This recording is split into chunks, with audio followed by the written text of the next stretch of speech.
پوری نماز کے اندر انگلیاں کھول کے نہیں رکھنی ہوتی، بند کرنی ہوتی، اسے نہیں کھولیں۔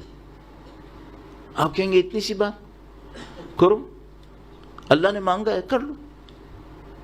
جب آپ کھڑے ہوں مرد کے لیے ہاتھوں کو زانوں کے اوپر رکھنا ہے، سائڈ میں نہیں رکھنا ہے، سامنے رکھنا ہے، سامنے رکھو۔ سب کی لاجک ہے، اور معصوم کی بیان کی بھی لاجکس ہیں، ہماری سوچی بھی نہیں ہے، بیان کی بھی لاجکس ہیں۔ ہاتھ سامنے ہونے چاہیے، سائڈ میں نہیں ہونے چاہیے۔ مثال کے طور پر جب رکوع کریں تو انہوں نے کہا ہے کہ ہاتھوں کو صرف رکوع میں ایک جگہ ہے جہاں پہ انگلیاں کھلتی ہیں، باقی سب جگہ پہ انگلیاں بند رہتی ہیں۔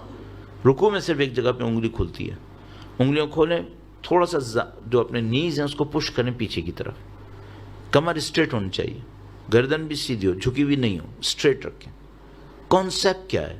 کانسیپٹ یہ ہے کہ خدا میں تیرے راستے میں گردن کٹوانے کو تیار ہوں، لاجک ہے۔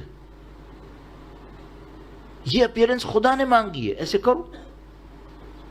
سجدے اب مثلا کھڑے ہونے میں بہت بڑی، میں بعض اوقات سوچتا ہوں کہ اگر ہم چھوٹی چھوٹی چیزوں کو امپروو کر لیں، خدا نے اس اپیرنس کو مانگا ہے نا، تو کوئی لاجک ہے اس کے پیچھے۔ مثلا جب آپ کھڑے ہوں تو آپ کے پاؤں، دونوں پاؤں قبلے کی طرف ہونے چاہیے، ٹیڑھے نہیں ہونے چاہیے۔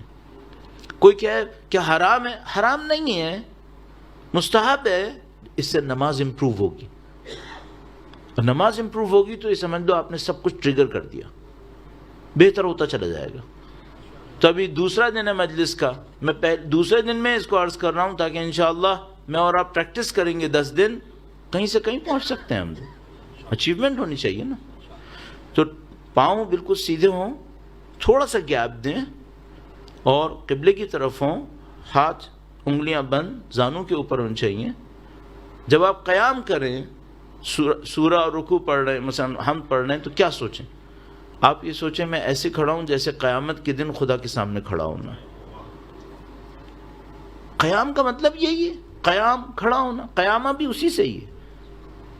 پھر آپ رکوع کریں، کیا سوچیں؟ کانسیپٹ یہ ہے کہ رکوع کرتے وقت سوچو کہ میں اللہ کی راہ میں گردن کٹوانے کو تیار ہوں۔ سجدہ کریں، سجدہ کرنے جائیں، ہاتھوں کو یوں سیدھا رکھیں قبلے کی طرف، انگلیاں بند، ہاتھ قبلے کی طرف۔ اور کانسیپٹ کیا ہے؟ کانسیپٹ یہ ہے کہ خدا میں تیرے سامنے ذلیل اور حقیر ہوں، میں ایکسیپٹ کر رہا ہوں، میں تیرے سامنے سرنڈر ہوں، ایکسیپٹ کر رہا ہوں۔ اس فزیکل سرنڈر کے بدلے میں خدا سے مانگے، خدا مجھے اسپریچولی بھی سرنڈر کروا دے، میں تیرے لیے سوچنا شروع کروں۔ بیٹھیں گے دوسرے سجدے سے پہلے، پھر دوبارہ سجدے میں جائیں گے۔ روایت نے بہت خوبصورت بیان کیا، میں جب بتاتا ہوں میں لطف لیتا ہوں اس کا، اور کئی دفعہ بتا چکا ہوں، اور آپ نے ظاہر 10 جگہ اور بھی سنا ہو شاید۔ دوسرے سجدے کو کہتے ہیں، یہ جو پہلا سجدہ ہے یہ ہماری کریشن کی طرح ہے، جیسے خدا نے ہمیں پیدا کیا۔ تو جو دوسرا سجدہ ہے یہ کہتے ہیں یہ ڈیتھ ہے، موت۔ دوسرا سجدہ کرنے کا ہے تو یہ دوسرا سجدہ میری اور آپ کی موت کی طرح ہے، اور اس سجدے کے اندر اپنی موت کو یاد کرے انسان، خدا مجھے اچھی موت چاہیے۔ اور اس دوسرے سجدے کے بعد اگر دوسری رکعت ہوئی یا آخری رکعت ہوئی تو آپ نے تشہد پڑھنا ہے۔ کیسے تشہد پڑھیں؟ یہ سوچ کے پڑھیں کہ خدایا اس گواہی کو قیامت کے دن مجھ سے قبول کر لے۔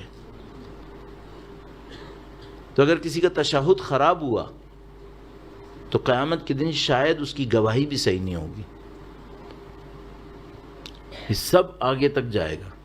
اور مثال کے طور پر بہت خوبصورت ایک جملہ روایت کے اندر آیا، فرمایا یہ جو پہلا سجدہ ہے یہ کریشن ہے، یہ جو دوسرا سجدہ ہے یہ ڈیتھ ہے، یہ جو ان بٹوین دو سجدہ آپ بیٹھے یہ کیا ہے؟ کہا یہ دنیا کی زندگی ہے، اس کے لیے کہتے ہیں استغفر اللہ ربی واتوب الیہ۔